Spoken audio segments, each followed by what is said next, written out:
এ মাসেই বাংলাদেশে আসছে দক্ষিণ আফ্রিকা ক্রিকেট দল। তারা ঢাকা ও চট্টগ্রামে টেস্ট সিরিজ খেলবে বাংলাদেশের বিরুদ্ধে। এই টেস্ট খেলে অবসর নেওয়ার ইচ্ছে আগেই জানিয়ে রেখেছেন সাকিব আল হাসান। বিভিন্ন সূত্র বলছে, ঘরের মাটিতে শেষ টেস্ট খেলার সেই ইচ্ছাটা এবার পূরণ হতে যাচ্ছে।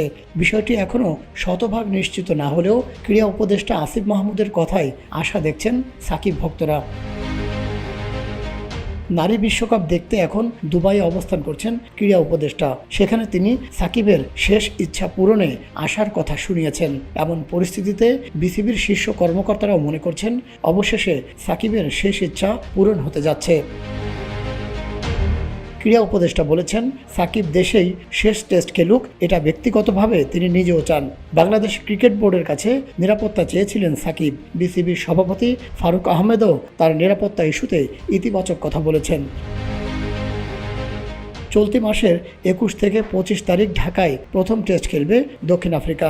29 অক্টোবর থেকে 2 নভেম্বর চট্টগ্রামে দ্বিতীয় টেস্ট হবে। সরকারের পক্ষ থেকে পর্যাপ্ত নিরাপত্তার নিশ্চয়তা পেলে দক্ষিণ আফ্রিকার বিপক্ষে ম্যাচ দিয়ে সাদা পোশাকের আন্তর্জাতিক ক্রিকেটে শেষ ম্যাচ খেলবেন এই অলরাউন্ডার। সব দিকের সব খবর আপনাকে জানাতে আমরা আসছি 20 অক্টোবর। আজই আপনার হকারকে বলুন।